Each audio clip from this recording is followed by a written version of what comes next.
যদিও আমি ভবিষ্যৎবাণীতে খুব বেশি বিশ্বাস করি না, কিন্তু বাট কেন জানি বলা হচ্ছে 2025 সালকে ঘিরে বিশ্বজুড়ে যে যুদ্ধের কথা আজ থেকে প্রায় অর্ধশত বছর আগে বা শত বছর আগে বুলগেরিয়ান সেই নারী বাবা ভাঙা এবং ফরাসি সেই দার্শনিক নস্ট্রাদামুস তারা যে ভবিষ্যৎবাণী করেছিলেন তা যেন সত্যি হতে যাচ্ছে।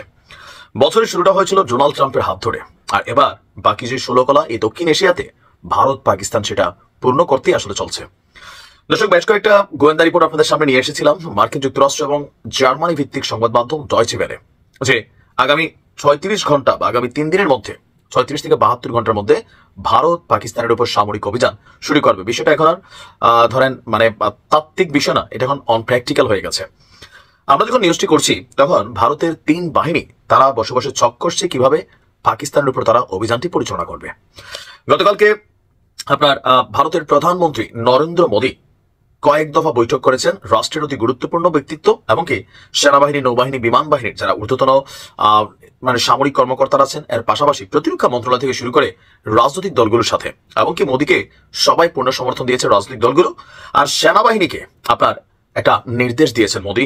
নির্দেশনাটা হচ্ছে এমন যে পেহেলগামে পর্যটকদের উপর হামলার কড়া বদলা নিতে 3 বাহিনীকে পূর্ণ স্বাধীনতা দিয়েছেন নরেন্দ্র মোদী, যে তোমরা করে দেখাও, যা খুশি করো, বাট উই ওয়ান্ট রিভেঞ্জ, প্রতিশোধ চাই।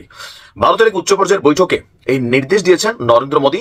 আর ভারতীয় গণমাধ্যমগুলো বলছে এই বৈঠকে প্রতিরক্ষা মন্ত্রী রাজনাথ সিং এর পাশাপাশি জাতীয় নিরাপত্তা উপদেষ্টা অজিত দোভাল এবং chief of staff general Anil চৌহানও অংশ নিয়েছেন। মোদীর নির্দেশনা ছিল এমন, সন্ত্রাসবাদ মোকাবিলা করা আমাদের জাতীয় সংকল্প এবং ভারতীয় সেনাবাহিনীর উপর মোদীর পূর্ণ আস্থা ও বিশ্বাস রয়েছে।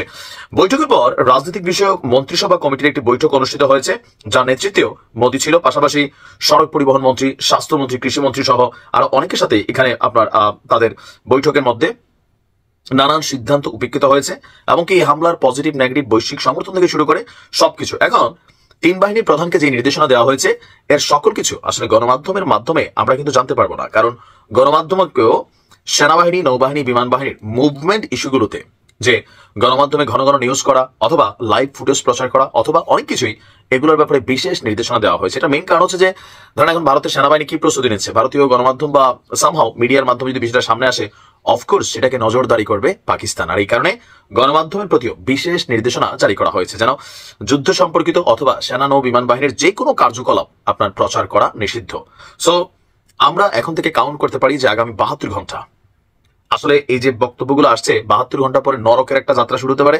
আবার ভারত হয়তো কৌশলগতভাবে পাকিস্তানকে ভয় দেখাচ্ছে কিনা সেটাও কেউ কেউ সন্দেহ করছেন। যেমন মার্কিন গণমাধ্যমগুলোর মধ্যে একজন নিরাপত্তা বিশ্লেষক, তার বক্তব্য যে ভারত আসলে যা বলছে দিন শেষে এটা কার্যকরিতায় প্রমাণিত হবে না। কেন?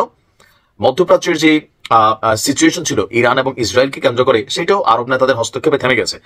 সো ভারত এবং পাকিস্তানের ইস্যুতে চীন যুক্তরাষ্ট্রের যে অবস্থান, পাল্টাপাল্টি অবস্থান, তলে তলে অবস্থান, আবার অন্যান্য দেশগুলো তুরস্ক থেকে শুরু করে অনেক দেশে চাইছে যে এই অঞ্চলের জন্য বড় ধরনের কোনো সংঘাত না হয়, কারণ ভারত এবং পাকিস্তানের সাথে প্রত্যেকেরই একটা সুসম্পর্ক আছে।